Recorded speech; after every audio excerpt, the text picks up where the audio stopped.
In the lab, it's not just about getting a result. It's about getting the right result every single time, in a way that's safe for everyone involved. What we're going to do here is build a complete framework for what that looks like, moving from the absolute basics all the way to the advanced systems that make lab data truly unimpeachable. So, here's how we're going to tackle this. We'll build it up in 4 logical parts. First, we lay the foundation, which is all about safety and managing risk. Then, we get to the core of our work, making sure our methods are scientifically solid.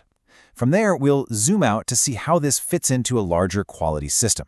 And finally, we'll talk about the ultimate goal: never stop getting better. Okay, first things first. Before you even think about uncapping a sample or turning on a machine, you have to deal with risk. Because let's be honest, if your lab isn't safe, the integrity of your science is already compromised. Safety isn't a checklist, it's the bedrock everything else is built on. And when we say hazards, it's so much more than just infectious agents. I mean, take a look at this list. You've got everything from chemical and radioactive exposure right down to electrical shock and even simple physical strains from lifting a heavy box. A real safety program has to see all of this and create layers of defense against every single one. To really tackle biological risk, you have to learn to think like a pathogen. How does it get from point A to point B? Understanding these transmission routes, direct contact, tiny droplets, airborne particles, you name it, is the only way to figure out where and how to break that chain of infection. So how do we break that chain? Well, a perfect example is something as fundamental as hand hygiene. But this isn't just about washing your hands when they feel dirty. It's a strict procedural discipline. You perform it at specific, high-risk moments, before patient contact, after removing gloves, before leaving a work area. This targeted approach is one of our most powerful weapons. All right, so our safety baseline is in place. Now we can actually get to the science. The big question becomes, how do we know the tests we're running are actually telling us the truth? How do we prove our results are valid? Let's take a classic concept in serology, the antibody titer. This is so much more sophisticated than a simple positive or negative. It's a quantitative measure of antibody strength. We do this by serially diluting a patient's serum until we can't see a reaction anymore. That last dilution that gives a positive result, it's reciprocal as the titer. It's a hard number that tells you something real. But here's the catch. That titer, that beautiful quantitative result, is completely worthless if the test that generated it is flawed, right? So that brings up the real question. How do we statistically prove that the test itself is reliable? This is where we get into the math. There are 4 crucial metrics that work together to define a test's performance. First up is sensitivity. You can think of this as the test's ability to find what it's looking for. If a person has the disease, what's the probability our test will correctly identify them? A sensitive test minimizes false negatives.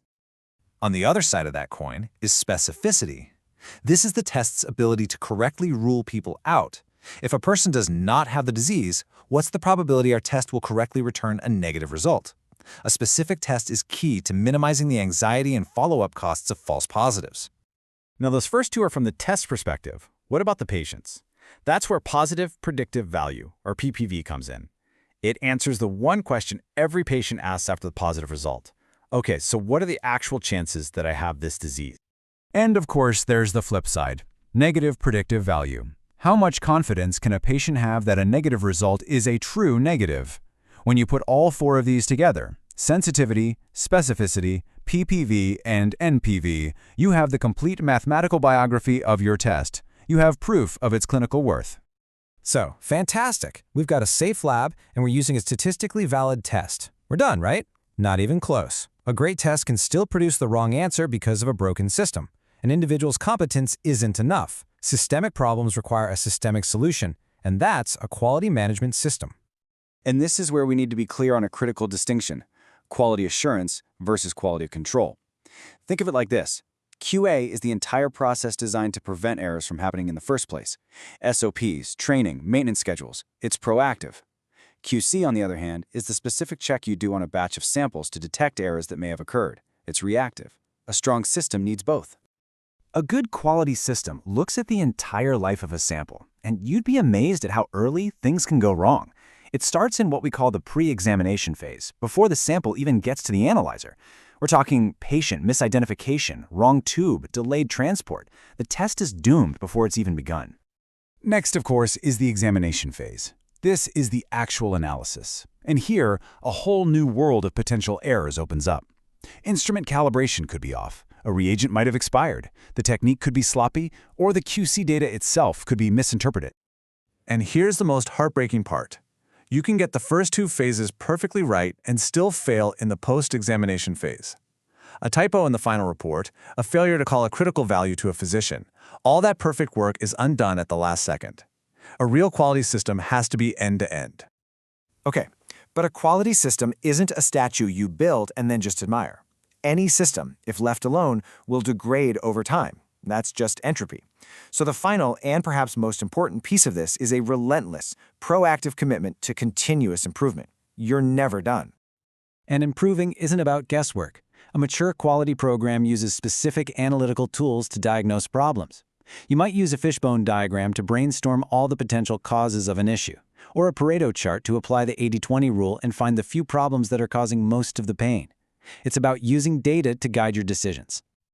One of the most powerful frameworks for driving this improvement is lean methodology. It comes from manufacturing, specifically Toyota, but is incredibly effective in the lab.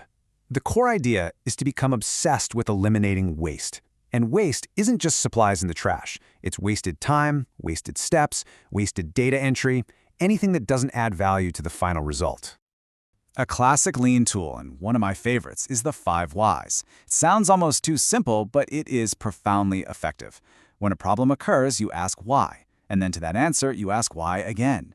You keep drilling down, up to 5 times, until you move past the surface-level symptoms and find the fundamental root cause of the problem.